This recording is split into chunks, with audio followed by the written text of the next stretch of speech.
Sometimes, the best stories in golf aren't found on tour. You'll find them at the back of the range. And now, your host, Ben Adelberg.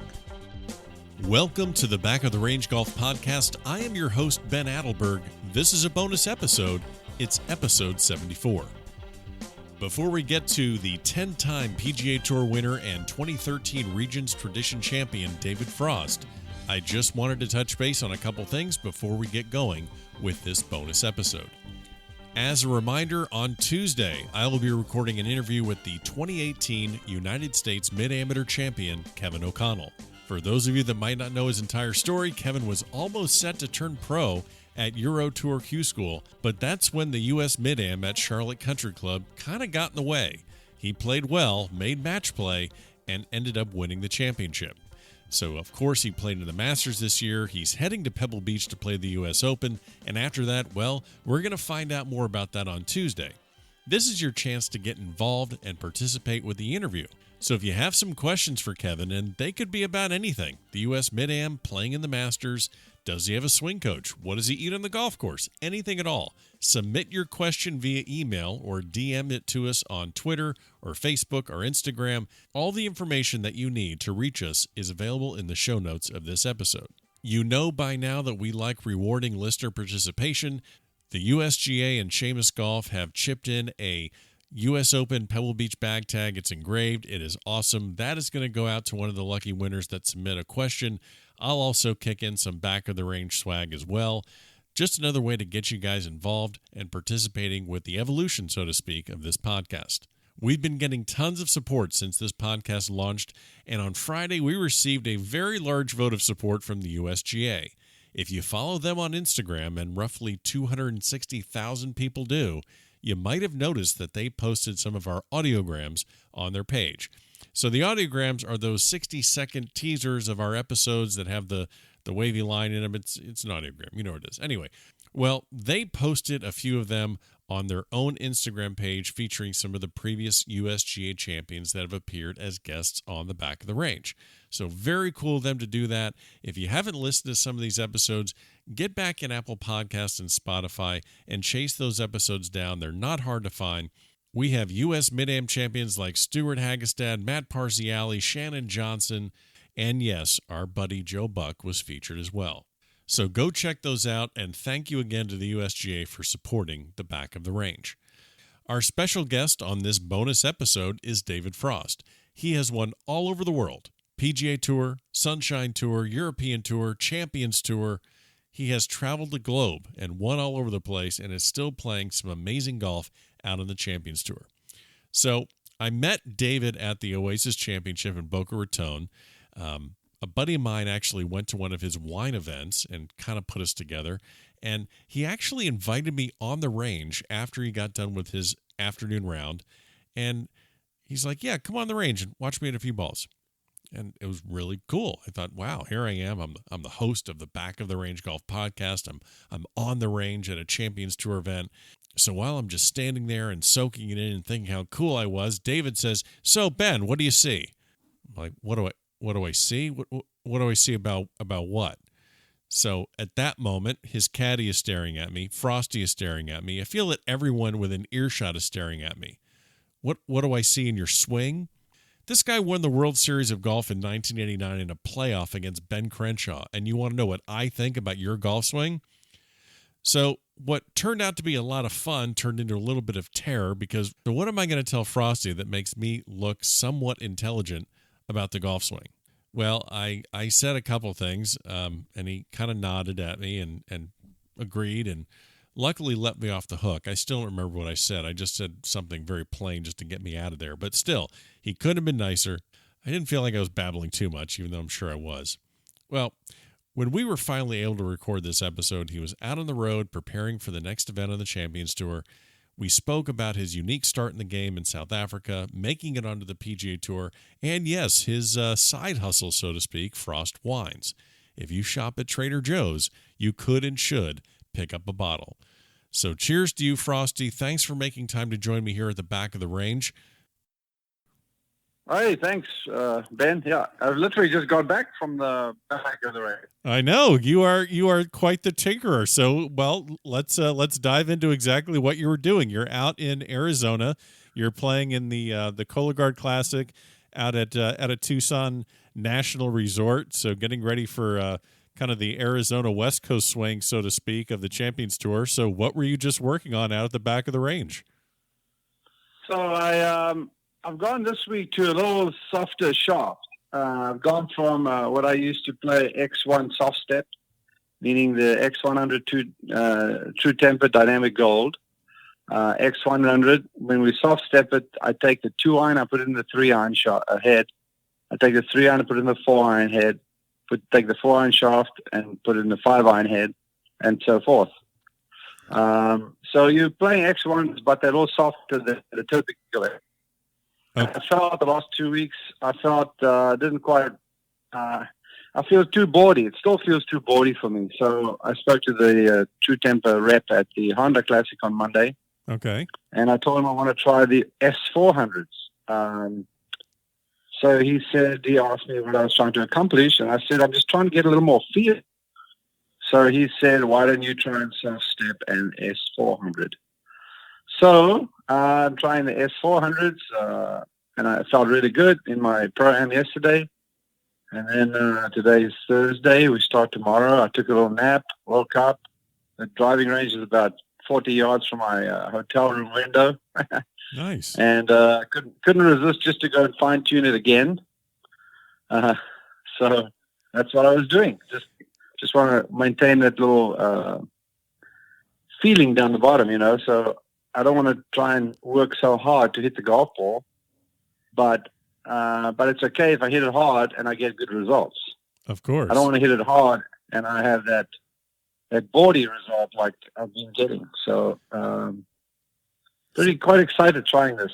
Nice. So you're looking for a little more feel, and when you say boardy, you mean just kind of a very stiff, not a lot of like physical feedback on the shot. Yeah, it almost feels like I'm hitting the ball on the bottom groove of the club. And right. It's not getting to the second and third and fourth groove, See, now this is very interesting because this is not coming from a guy that's trying to necessarily find something to jumpstart his career or find a way to keep his job. This is coming from a guy that's won over 30 times all over the world, who is entering, I guess it would be about your 10th year on the Champions Tour. When I met you at the Oasis Championship in Boca, it was a lot of the same. Seems like you're constantly searching. Is that something that you would attribute your success to, that you're always trying to get better? Yes. If it's not about the golf swing, that might be something that's that you're stuck with. It's either the swing or the club. So I take a longer time to blame the clubs and rather work on my swing and blame my swing. Nice. But sometimes you get to a point where maybe I can just try something with the clubs. So I'm always, fiddling, tinkering, but you're trying to find that little feeling, that little golden feeling, Sure. So not to put you on the spot, but you've been tinkering now. You've been a professional since, I guess, 1981 is when you turned pro. Looking back of all the different clubs and shafts and grips and stances, is there anything that sticks out that you just think to yourself, man, Frosty, what the hell were you thinking trying to do something like that? No, but what else that I like to think back on about is my sort of golden years was between, say, where I felt the clubs were doing a good job for me was when I was using Hogan irons and the Apex 5 shaft. Yeah. From, say, 86 to 95, that's when I won all my tournaments. And then Hogan went out of business and they stopped making the Apex 5 shaft. That's when I started getting more into the True Temper. And, I don't want to say since then, but since then I haven't had that consistent strike on the ball like when I had with my Hogans. When you were winning, I mean, you're talking about from like 1988 to 97, where you won 10 times on the PGA Tour. At that time, did you mentioned Hogan. Did you ever get a chance to meet Hogan and talk to him about shafts and about his equipment? I know he was very proud of his equipment company. Did you have a chance to visit with Mr. Hogan at all? So, yeah, every year during the Colonial, he would put on a dinner for the Hogan staff players at Shady Oaks. Yep, Fort Worth. He would tell us a few stories there. We weren't really able to get into his head about, clubs and shafts and things right there. But I did have an opportunity to spend some time with him in his office. Oh, wow. And also hitting balls with him at Shady Oaks one day. But he didn't talk much. He just, I was out of the range purposely trying to, pick his brain one day. Sure. And he said, I walked over and I said, do you mind if I watch you hit a few balls? And he said, sure. And then he looked at me and said, what club are you hitting? I said, I'm hitting a 2-iron. He said, well, take my 2-iron at the bag and go and hit it. So I went to his bag and there was a brand new 2-iron in the wrapper still, and proceeded over to my little spot about 20 yards away. And first 2-iron I hit, I cold shanked it. Second 2-iron, I cold shanked it again. And then I stared down at the hosel of the club and noticed how stiff it was, where the last step down was only about 3 or 4 inches from the hosel, and figured out, well, that's why I shanked it, because that it's so stiff down there. Right, it's not releasing. But the other reason was that his clubs were extremely flat, so the toe the toe of the club was really drooped down a lot. So it was a very flat, angled club, which stopped him from hitting the ball to the left, right, and always promoted a fade. But that's also why I shanked it, because the toe caught the ground and the hosel led, and I hit the ball out the shank of the club. So the combination of the stiff shaft and the flat lie. But then by the third shot, I figured out what I needed to do. But right. I also knew out the corner of my ear that I'm sure you heard me shank it. Oh, of course. I mean, we've all been there and shanked a shot, whether it's on on the driving range or playing with buddies. But you had to shank 2 in a row in front of Mr. Hogan. I wouldn't wish that on anyone. Yeah, it's okay. The moment was worth living for. Oh, absolutely. I mean, it's a hell of a story. I mean, you got to hit balls with Mr. Hogan. Whenever I start these episodes, I always like to ask people how they got into the game. A lot of people listening will know your career. They know you're from South Africa. You've played all over the world for many, many years and had tremendous success. But I don't know if I've ever heard of 2 jobs someone had before they turned professional. So before we start into how you really got into playing golf, what were some of the jobs that you had before you became David Frost, the professional golfer? Well, out of school, in school you have, odd jobs, sure, working in a restaurant, that kind of thing, but that's for pocket money. Yeah, that's just cash. Growing up, I knew I had to serve 2 years in the military in South Africa. Okay. So it was inevitable that I would be drafted in the Army, Navy, Air Force, or the police force. And so I ended up doing 2.5 years in the police force as my national service. So there we did 6 months in the police academy from April 78 till September 78. So you were kind of stuck in there. You couldn't get out, and you just you did all your drilling. Yeah, they got you. Yeah, and I used to. I was able to sneak out a little bit to the golf course. The brigadier that was in charge of the academy on a Tuesday and Thursday we had sport parade, as they called it, and he made Frost come out to his office and escort him down to the golf course where we'd play 9 holes. And if I didn't bring my roommate, my bungalow mate, who was about 6'5", a hamburger from the clubhouse, I was going to pay a steep price. Uh-huh. So that was the only time I got out of the academy. But then after that, I got posted out, and I walked the beat and worked shifts and through the city of Cape Town.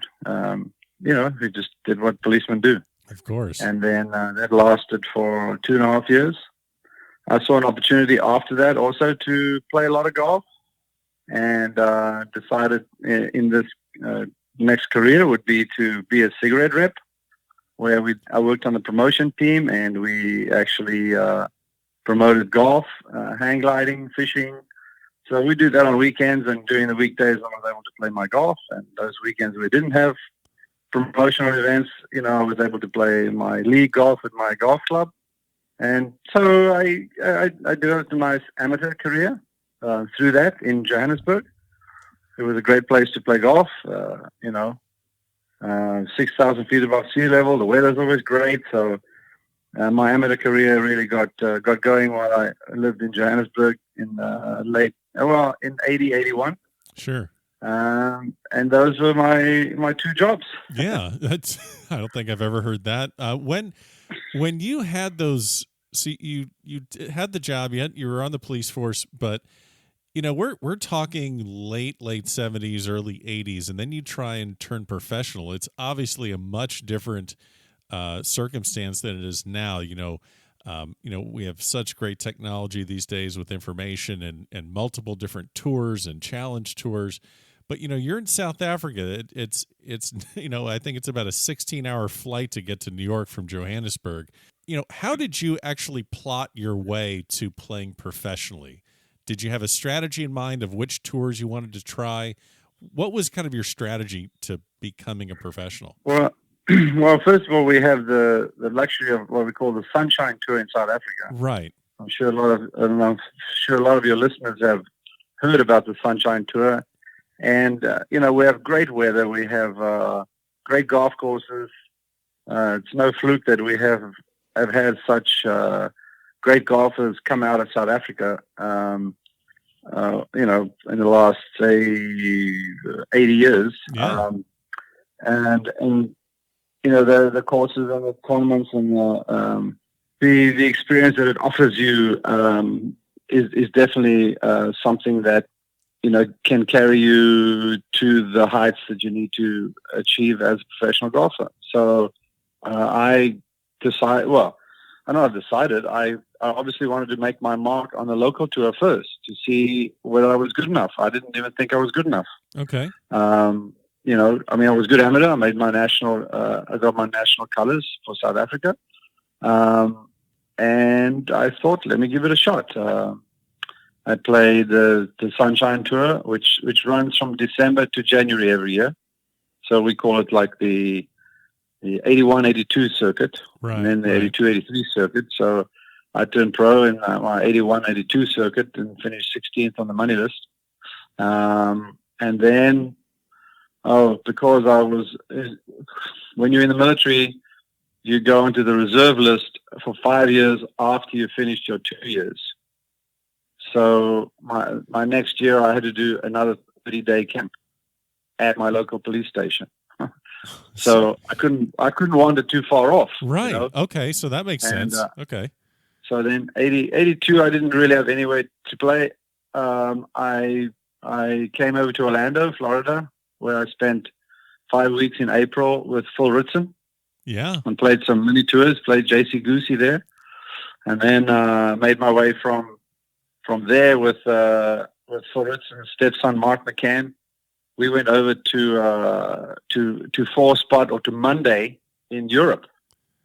So I had to be back in South Africa by September for this camp, Right. So I played in Europe for 3 months, and Monday qualified a few places. And, I think I finished ninth in the German Open in Stuttgart, and then joined the 82, 83 circuit in South Africa and won the second tournament of the season, which was in December of 2002. I won, beat Nicky Price at the tournament in Sun City. So kind of felt that, I was making headway in this professional endeavor that I was trying to pursue. So in the 82, 83 circuit, I managed to finish second on the money list in South Africa, which gave me an exemption into Europe. It gave me my card in Europe. The top two on the South African money list got a tour card in Europe. So I used that and started my 83 season in Europe as a exempt player. Right. Okay. Finished 32nd that year, but finishing second in South Africa also gave me the opportunity in the U.S. It qualified you for the World Series of Golf in Akron, Ohio, which is always known to the local or to the people nowadays as the Bridgestone. Right. So I came over in '83 for the Bridgestone, and that was my first taste of American golf in '83. And then, went back to Europe. I finished like 32nd on the money list. '84, I started in Europe again. In April, we normally started. That's when the season started in Madrid. And played the '84 season there. Midway through the season, Nick Price had been very successful here, Dennis Watson. So I figured, well, if they can play here, why don't I give it a shot? So the Sunshine Tour really gave you kind of your map, so to speak, on how to get to the European Tour, how to get to the U.S. Tour. But most of your success, most of your wins occurred on the PGA Tour in the United States. Was there anything specific about the PGA Tour that kind of fit your game? Was it the style of courses? Can you maybe pinpoint anything that really made you feel comfortable where you can compete on the arguably the biggest tour in the world? No, I never thought I had I really had a strength in the game that made me successful over here. I didn't, I'm not a high ball hitter. Right. I don't hit par fives into. So there was nothing really that made me, be someone to be spoken about that. Oh boy, here comes Frosty. a Sevi by a steroid or something. I just never had anything like that. I wouldn't say I had any of those characteristics to make me a great player, but I didn't have too many weaknesses, if I can say that. Right. Well, obviously, one of your strengths is your putting and is your short game. I'm sure you're aware that you still do hold the record for the least amount of putts in a 72-hole PGA Tour event with an absolutely mind-boggling 92. That's averaging 26 putts around. You did that back in 2005 at the Heritage. That's 23 putts around. 23. You're right. 23 putts around. Yeah. Well, math was not really my best. So putting and short game obviously is something that you continue to work on. It's obviously something that amateurs need to work on, but they don't do that very much. They like to go out under the driving range and hit their driver and hit it as far as they can. I can't fathom the number of pro-ams you've played in, but what are some of the things that you talk to your pro-am partners about on how they can improve their game? What are the questions maybe that they come to you with? Well, get back to the chipping and putting. I grew up in Cape Town, and it's like San Francisco. It's windy, it's rainy, temperatures are cold. You can have a great day and only hit 5 or 6 greens for that reason. So you have to be creative. You have to be able to make putts. You have to, visualize these chips. You got to use a lot of different clubs when you chip. Sometimes it's a 7-iron, sometimes it's a 9-iron, sometimes it's a sandwich. So you got to be able to use all clubs in the bag. So you got to be creative around the greens, because of weather in the first place. So that's how you develop your skills around the greens. And I always promote, using different clubs. Don't just take one club. What people do is they park the cart over there, they take the sandwich and the putter, and that's what they try and chip with. Right. The bag is way over there. Well, I'll just use this club. And, it's so harmful to the results when you got this wedge, and the closest you can get it is maybe 15 feet because it's not a run. Right. Okay. And so I like to teach people to use the 7-iron, the 8-iron, the 9-iron, and hit a lot of shots on the chipping green and see what the trajectory of the club gives the ball, so that you can then program that in your mind, in your memory bank, and use that whenever you get on the golf course. Use the 7-iron, use the 8-iron, use the 9-iron, depending on where the flag is on the green. The flag's way at the back, you take a 7-iron and run it up all the way there. If the flag's on the front, yes, take maybe a pitching wedge or a 52, just to get the ball a little airborne, reach the green, and then run the rest of the way. You mentioned having different shots and really working hard on your game. you're seeing the same guys that your coworkers, so to speak. You're seeing the same players from tournament to tournament.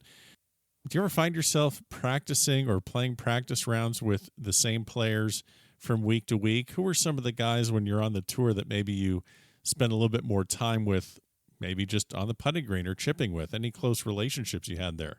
The ordinary tournaments, you wouldn't try and play with anybody in particular, but the majors is where, we always we always were asked to make tee time preparations for the majors. And, sure. And there you would more try and play with different guys. British Opens, the South Africans would try and play together. Well, all of them, matter of fact. Go to the Masters, and Gary Player and Gary was always exempt. So when you get there, Ernie, myself, Gary, Nick Price, we'd play together. The British Opens, same thing. And I tried to play a lot of my practice rounds with Seve as much as I could, because I thought he was, of course, he was the one I could learn things from, especially, around the greens. And I mean, the golf course was there for you to play. You knew what shots to hit off the tee. You knew all that stuff. But it's like, playing those bump and runs, playing those, the lob shots around Augusta. That's what I learned a lot from Seve.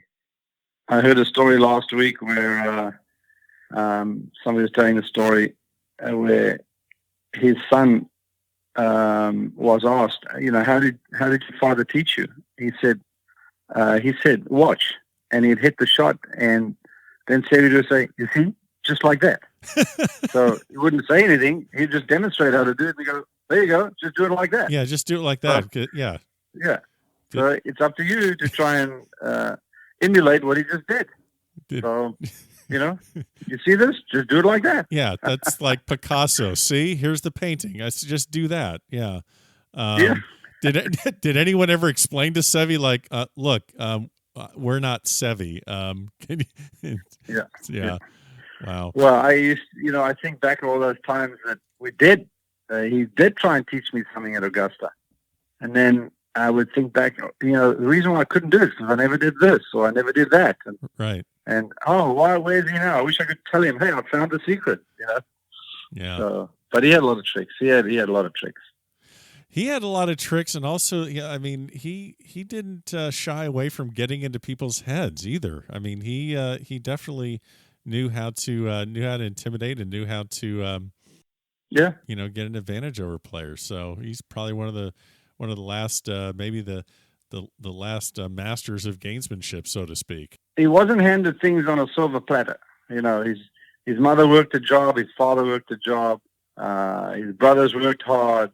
Once he got to where he was, great and had enough money, but that hunger always stayed inside him. One of the things that Seve was able to do, and what he's really well known for, is the Ryder Cup. Obviously, being from South Africa, you weren't going to be playing in that, but the President's Cup is something that was born in the early '90s. First edition was '94, and you played on that international squad where the President's Cup was held at Robert Trent Jones in Virginia. Can you remember when that started to take shape? I know that Greg Norman was a pretty big player in that, and as well as Nick Price. But when that was forming, kind of what were the thoughts between the players that were going to end up being on that international team? Were you excited for it, or was it a little bit unknown? What were your thoughts on the President's Cup? Well, it was a wonderful sort of experience, being able to be part of a team event, which there was something like that I played in Europe. It's called the Hennessy Cup, right? Where the rest of the world played. A couple of guys played the European, the British. But to be part of something as big as this, presented by the PGA Tour, and Ryder Cup is one thing, but the Ryder Cup is presented by the PGA of America, whereas here we were creating something that was part of the PGA Tour, and I think that kind of made the players feel more special because the tour was us and we were the tour. So, and the guys on the international team were guys that came to play a lot of PGA Tour events.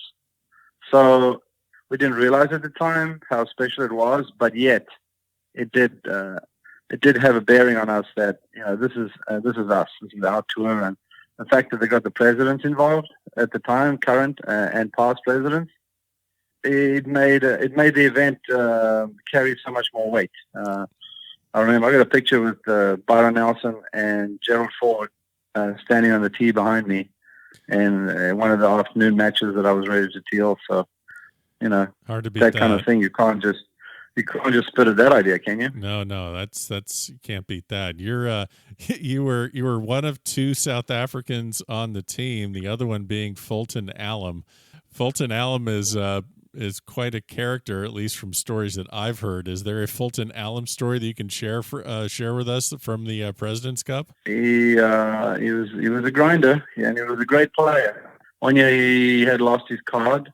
The tournament in Houston was rained out, so we came back in December and just had to play the tournament.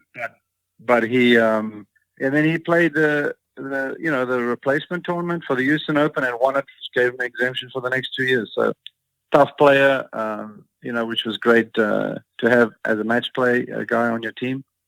Match players. We grew up playing match play in South Africa, especially at our club golf levels. And, I'm surprised we didn't do better in the Ryder Cup, in the President's Cup. Obviously, you're playing here in the U.S., and it's just such a new experience getting that going. So, I did have my two singles. I halved with Scott Hook the first year, and second year I beat Kenny Perry 6-5. But he doesn't like to talk about that. I would imagine not. It's so funny that you're on the Champions Tour now, and you're just. It's amazing how you're just able to recall all these numbers from back in. I mean, you're pulling out the spot you finished on the European Tour money list or the Order of Merit, and you're running into these guys that you had these battles with on the PGA Tour, and now you're seeing them again on the Champions Tour. I remember listening to Bobby Locke when I just turned pro back in 80, 81, in 80. I'll play the amateur tournaments up there, and he would be around, and he would say, he would tell us stories like in 1941, I won the Leeds Open by 15 shots. So, I guess, it's just something that kind of happens when you have that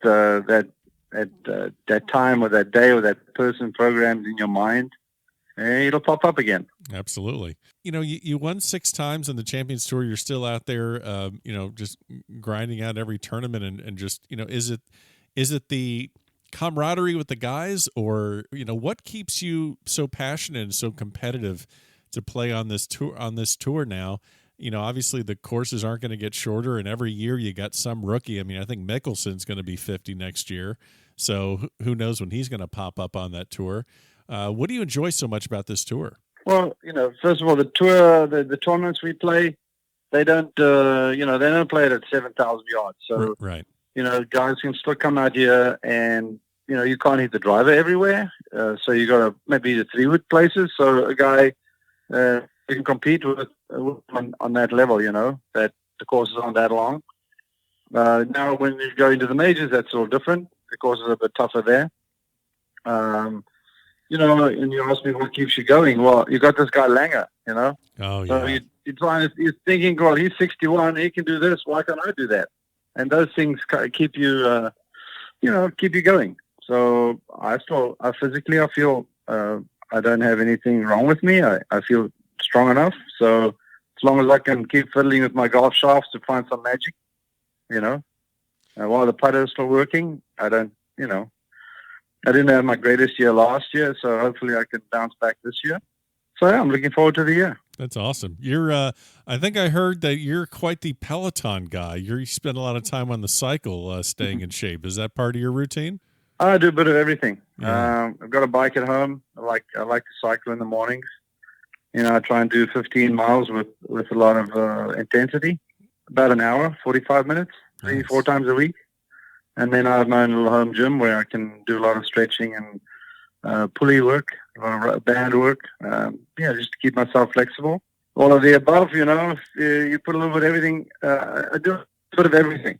So I don't overdo it. I don't do heavy weights or things like that. But my flexibility is fine. My strength is fine. So right. I don't feel that I have any excuses. You're talking about all the hard work you're doing, and we just talked about the President's Cup in '94. The one thing I do want to ask you about is, you have plenty of other interests off the golf course. One of them is wine. So, I'm sure people that are listening, when they go out to dinner, they may see a bottle of wine that has, Nicklaus or Palmer or Faldo or Els or other golfers. But this was something that you pretty much started you were one of the first players to really put their name on a bottle of wine. And it wasn't just you lending your name to some other vineyard. This is really tied in close to your family's lineage. Can you speak to how Frost Wine actually started? Yeah, I grew up on a great farm where I actually used to hit golf balls in the vineyards because we lived about 8 miles from the nearest golf course. But I'd lose my golf balls during the plowing season because the sand was very soft then. Okay. So anyway, yeah, my dad had a great farm growing up, and about a mile from there is where my mother grew up. Her dad had his own farm in the 1930s. So, that was kind of in my blood, was this industry that I grew up in. And then in 94, golf took me in that direction where I wasn't going to be into farming. But in 94, I purchased a winery in South Africa, and my first vintage came out in 97 that I produced at the vineyard. So that's when it started, and it's gone. I'm not a big brand. I have one private label of my wine that I do for Trader Joe's. I got about 400 stores that I'm in, and we do a Sauvignon Blanc and a red blend for them, $7 and $8 a bottle. And then I have my estate wine that I market and sell through my website. Frostwine.com. You can order wine there, and Sure. I can ship it to your house. So, yeah, I've enjoyed the wine. Gives me something to do. And the weeks that I'm off, my daughter runs the business for me, and it'll give me something to do after golf too, which is fun. Yeah. No, that's and what was the reaction to the players? Did any of the players come to you for advice, or they come to you with questions? Because, like I said, you're one of the first to really start doing something like this. I know how guys on the PGA Tour, the Champions Tour, they have, they wear logos on their shirts and they have corporate sponsors. But this is almost like a entrepreneurial endeavor that you were going into. What were some of the reactions? Were people asking you questions about it, or how did that whole? I do get a lot of questions today. Okay. And I'm playing with guys, and they go, "So how's the wine business doing?" And I'm like, "Well, it's doing great." We're in the middle of the round, and I don't really want to get into it right there. Sure. Because they're going to have a shot to play. I got a lot to talk about if I had the time. But I just briefly hit on, Trader Joe's has been great for me. We're doing 20,000 cases there, and my estate wine, we just found the direct-to-consumer route, so that's going great. And, what are the different varietals we make, Sauvignon, Shiraz, Cab, and a Pinotage. I'll touch on things like that, but, they don't really get into it. I bring some wine out at some of the tournaments where I have access to my warehouse, like in Chicago, and then I'll drop a bottle in everybody's locker. Oh, nice. And the guys will enjoy that. So, everybody is very supportive. A lot of guys, a few guys would ask me if I'm willing to donate a case of wine to their charity, and then they'll, give me exposure that way. So, I must say I've had a lot of support from the players over the years, and again, it's good fun. It's nice to be able to crack up a bottle of wine during our tournaments and have some fun with it. Of course. I'm not going to ask you who your drinking buddies are, but a lot of people listening, what they do with their vacation is they go play golf. They get away from work, they go play golf, but golf is your profession. I'm curious, what does David Frost do on his vacation time? Where do you like to travel? What are some of the things that you like doing? Vacation? What does that mean? I know it's when you're not working. It's when you're not working. Like, what do you do when you're not working? Because I do my wine stuff when I'm not working. Okay. I try and when I'm home, I try and arrange to do wine dinners. Nice. I do a wine dinner at country clubs where between 5 and 6 I do a chip and putting clinic, and we'll serve some Sauvignon Blanc. We'll go indoors and we'll try the reds when I've sent the samples to the chef to pair some wine and food. So we'll strategize on that during my off weeks. Monday, Tuesday, Wednesday, I don't really play golf. I work on my fitness and then do the wine business. And, Thursday, Friday, Saturday, I might pick up a club here and there, but try and do a couple of those wine events in those weeks that I'm off. Our breaks are more November, December, where I go back to South Africa. There I'll spend time at the winery, come up with, making sure that everything is running smoothly for the year ahead. And then, we go to Mauritius, which is an island in near Madagascar. We have a couple of events there on the European Senior Tour. So we'll go there for 3 weeks, 2 weeks to play. And then, maybe play a social round or two, but it's not really vacation time. Yeah. Yet. You're not yet. You're busy doing stuff. I've played so much professional golf over the years. Right. And made a lot of contacts, met a lot of great people.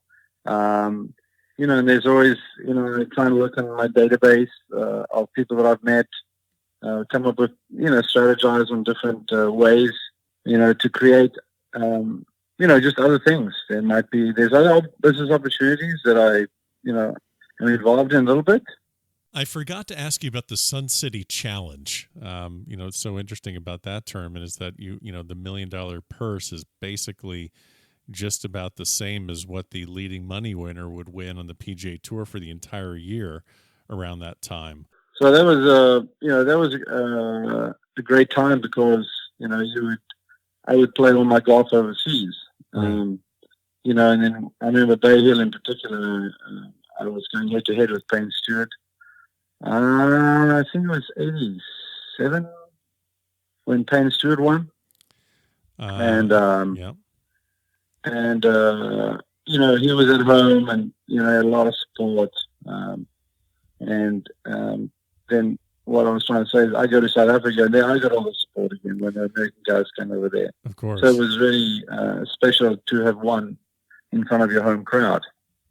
That you just can't buy that kind of enthusiasm, enjoyment, thrill, Yeah, you're right. It was 1987, and he shot 19 under. I was 17 under, and Dan Paul was third at 8 under. That is amazing that you can remember that clearly. But yeah, you're right. Actually, wait a minute. Hold on.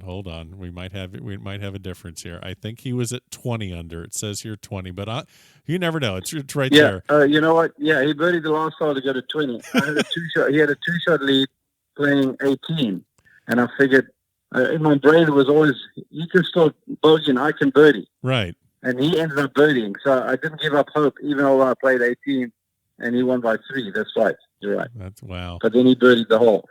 So I want to ask you about another close call, and I know you've spoken about this shot. It's probably one of your more famous shots in your career, but I know you probably know exactly where I'm going with this. But Greg Norman got clipped by a multitude of players. He got clipped by Larry Mize at the Masters, and he got clipped by Nick Faldo. He got clipped by Bob Tway in the 86 PGA, but you clipped him with a hold bunker shot in 90 at the USF&G in New Orleans.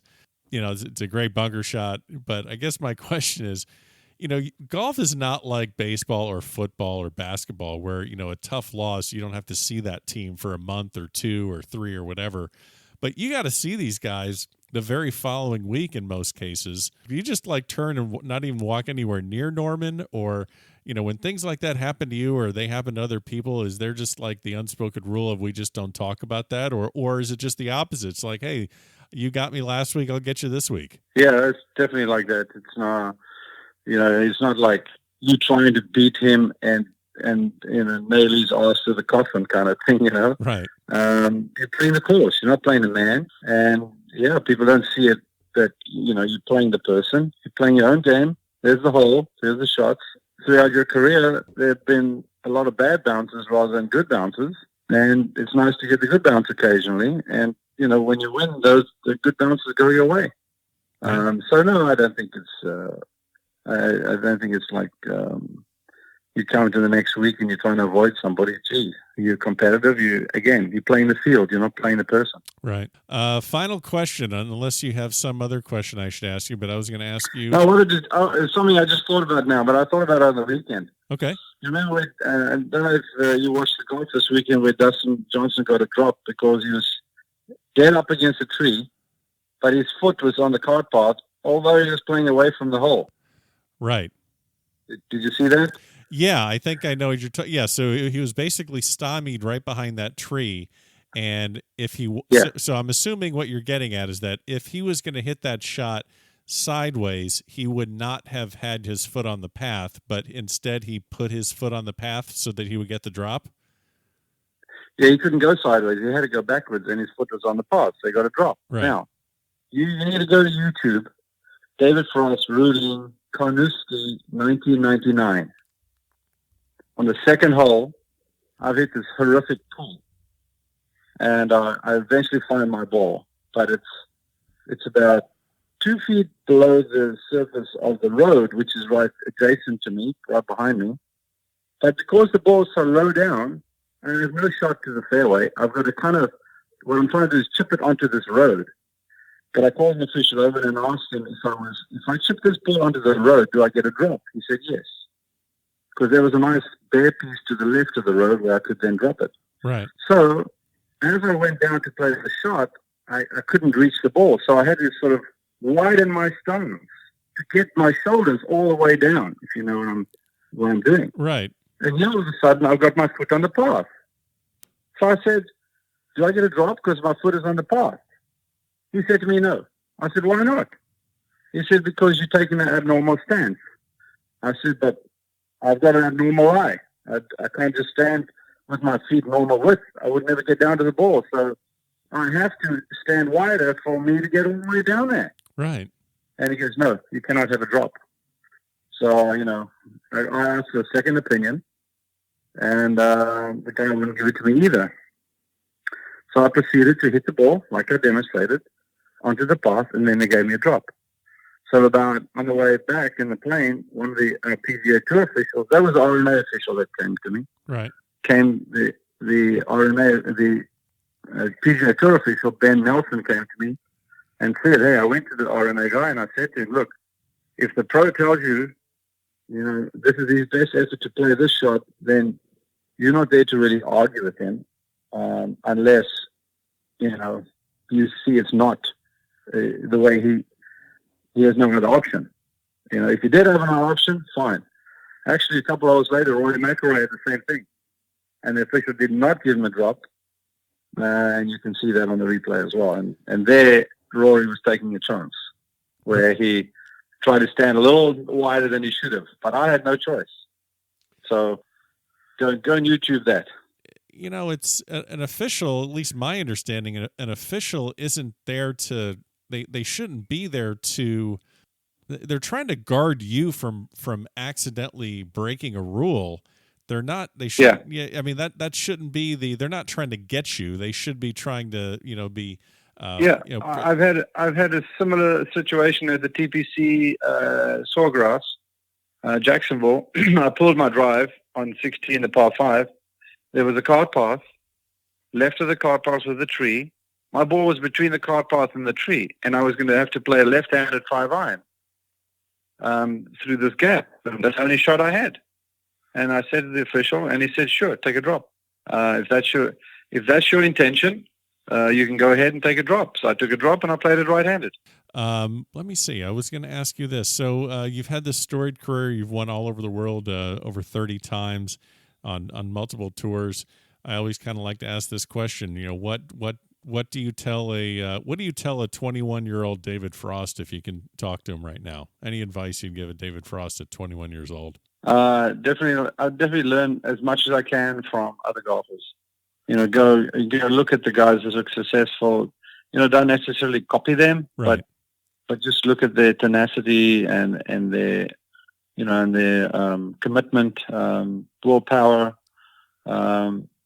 and just grind away. Grind away and work hard. That's all I had, and I didn't grow up with a lot of money. I didn't have, my parents didn't have money growing up. But I had everything I needed. I didn't have more than I needed. Right. I don't think kids need to be spoiled, but they need to grind it out a bit. Suffer a little bit. Don't read too much in the press. My dad used to hide all articles away from me because you don't need that attention in that way and put pressure on yourself. Just go about your business, get it, tee it up, hit it down the fairway, make your putts, and come back the next day. Don't try and get into the mental side of the game too much. I do appreciate you joining us here at the back of the range. Really good luck to you in Arizona and the rest of the year on the Champions Tour. Yeah, thanks, Ben. And for those people that are out there that I've been lucky enough to meet, and the fans that I've been around, so I enjoy your support, and thanks for following the game of golf and making me feel special. And there you have it. Special thanks to David Frost for joining us for this special bonus episode. Going to definitely follow him the rest of the season. Wish him lots of luck. A lot of good luck mojo out there on the Champions Tour. Don't forget, follow us on Instagram, Facebook, and Twitter. And we'll see you next time for the 75th episode of the Back of the Range Golf Podcast.